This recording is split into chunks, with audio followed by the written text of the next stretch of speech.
listen, women want you to be a man, fulfill your role. And women, understand that nobody owes you anything. So don't expect the guy to go buy you a drink in a bar, because the right guy is not going to appreciate that. There are biological roles in place that make a relationship fulfilling. It's all about being loving. It's about being charismatic. It's about being empathetic.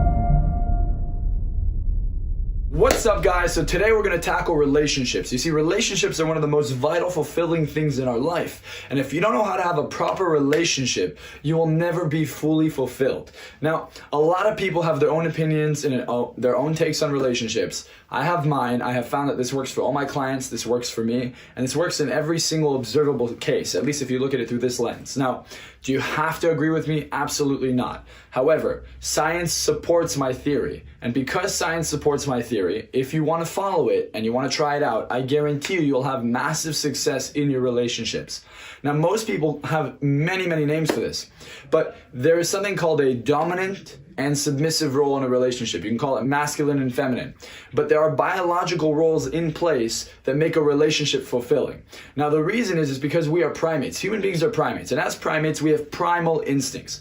Everything we do, everything that's constructed in our entire society is based off of a dominance hierarchy. If you look at work, there's always a CEO, there's always a boss, there's always someone at the top of the hierarchy. Government, there's always someone at the top. If you look at family, your parents are at the top. And whenever the kid gets, let's say, in charge, the whole thing gets fucked up. Now, if you look at a boss, right? If his employees are telling him what they want to do, they're setting the terms, and the boss isn't being the boss, the company starts to do really bad. So a hierarchy is very necessary in order to keep things in order and keep things working properly. The reason is because this is biological, and we will instinctively try to get to the top of the hierarchy. However, it's important to understand what it means to be at the top. In order to be a good leader, right? If you want a good relationship, you have to be a good leader.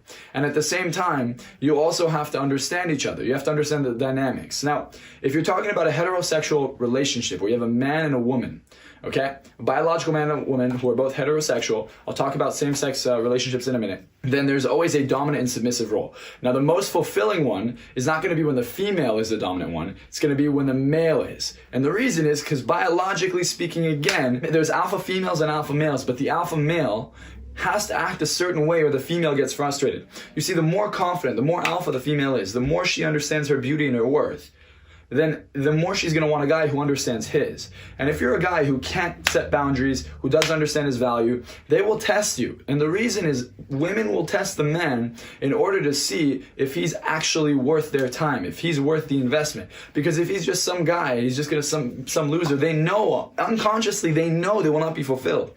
Every girl does want a nice guy, I agree. But they want a nice guy with boundaries. You see, a lot of girls will go for the wrong guy because they think he's the alpha. You see, an alpha male is not an asshole. Of course you might be attracted to him, right? Because he has boundaries and he's strong. But the truth is, if someone's really an asshole, they're not ethical, they're not a real alpha, they're not a real leader. It's all about being loving, it's about being charismatic, it's about being empathetic. If you look at studies of primates, the primates that tend to be the most successful, the ones who are alpha for the longest periods of time, the one with the most support from the entire group, is an alpha that has the most empathy. Now, they took blood samples from these alpha males, and they found that alpha males have 2 to 3 times more testosterone than the rest of the clan or the tribe. And then they also have 2 to 3 times more oxytocin than the eldest female, which is also supposed to be one of the most empathetic primates in the group. Which, what this tells us is that a successful alpha male is very empathetic and also very confident. The more confident a human being is, the more testosterone he has. Also, what this does is it lowers your cortisol levels. And when your cortisol levels are lower, you have less stress. Now, this is important to understand because it's literally healthier to be this kind of male than it is to be that kind of a beta male. And the reason is you have less stress, you have less anxiety, you're more attractive, people will like you. Now, if you're talking about women, there's also an alpha female, which has almost exactly the same thing. Now, the reason alpha females are alpha females is because they know their worth. A lot of women will attract men that are shit because they don't think they can get or deserve something better, right? So they get this alpha male, and because they don't think they're good enough, they will not go for him. So really quick advice for women. If you want a guy to fall in love with you, if you want a guy to really like you, and he's an alpha, if he knows his worth, you can't play your normal game.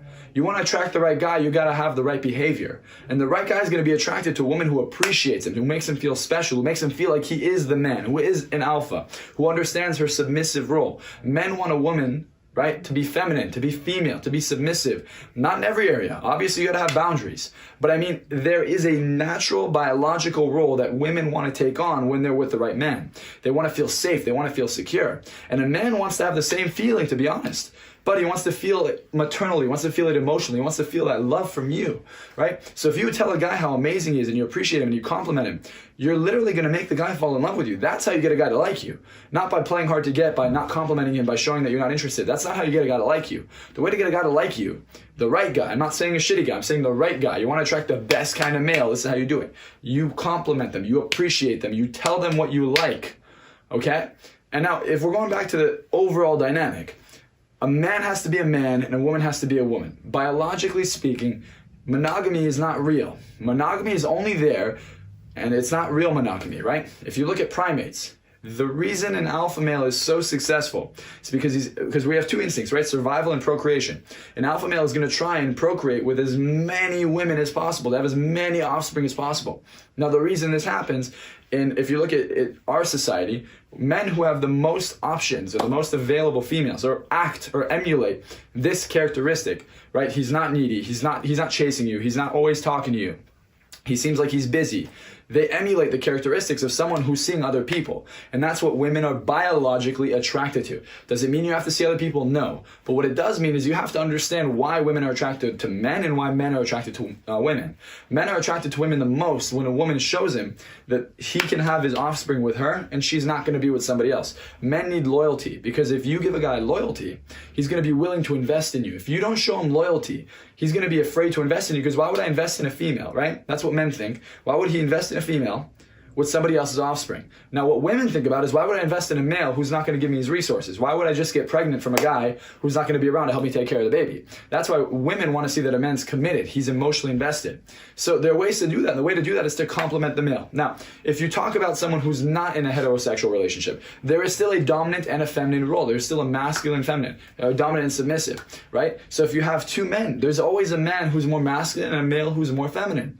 There's always a leader in the group. If you look at two women, same thing, right? It doesn't matter what gender you identify by. There's always a dominant and submissive characteristic. That is in our DNA. It's in our biology.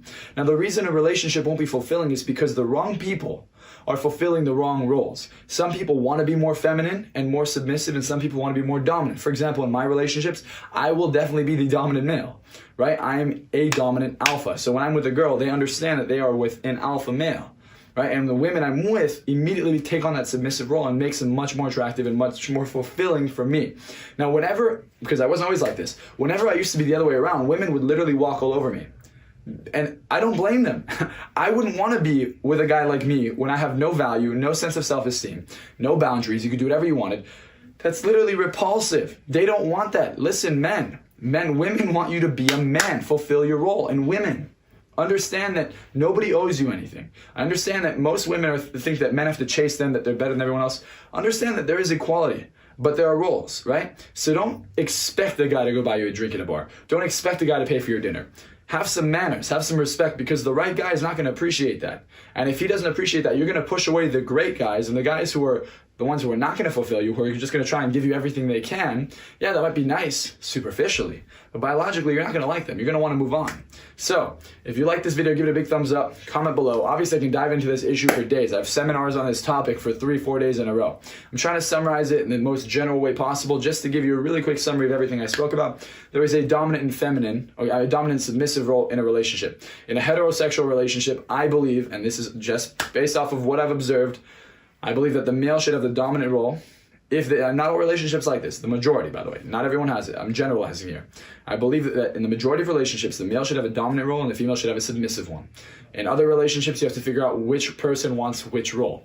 But that is the key to having people fall in love, right? So when you have that dynamic, you're going to find that you guys are fulfilled, you're happier, and that's how you fall in love. Again, if you like this video, comment below. Make sure you subscribe. I'm going to post a lot more videos like this really soon, and I'll see you guys soon.